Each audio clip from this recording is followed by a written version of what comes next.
Stato di emergenza nazionale per 6 mesi. Il governo ha affidato alla Protezione Civile la gestione dell'epidemia di coronavirus. Commissario il capo della Protezione Civile, Angelo Borrelli, che ha l'incarico di gestire l'emergenza.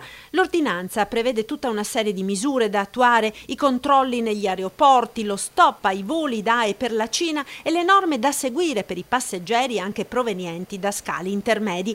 Le aziende sanitarie sono state allertate e si stanno predisponendo i piani da mettere in atto qualora la situazione sul nostro territorio dovesse peggiorare.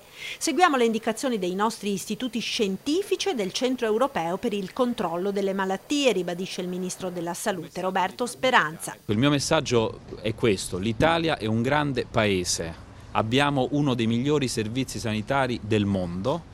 Abbiamo voluto in maniera precauzionale alzare il livello di guardia in questo momento come nessun altro paese in Europa, quindi ci sono tutte le condizioni per gestire in maniera assolutamente positiva e trasparente l'evolversi di questa vicenda. Intanto si moltiplicano anche in Veneto i casi di persone in isolamento domiciliare precauzionale. È il caso di una famiglia cinese, genitori e 3 figli residenti in Polesine, rientrati dalla Cina dove erano stati per il Capodanno. Non presentano alcun sintomo, ma il protocollo prevede che a scopo precauzionale rimangano in casa per 2 settimane e stessa precauzione anche per uno studente del Bellunese che, rientrato nei giorni scorsi dalla Cina dove stava svolgendo un tirocinio al consolato, resterà in isolamento nella propria abitazione per 2 settimane.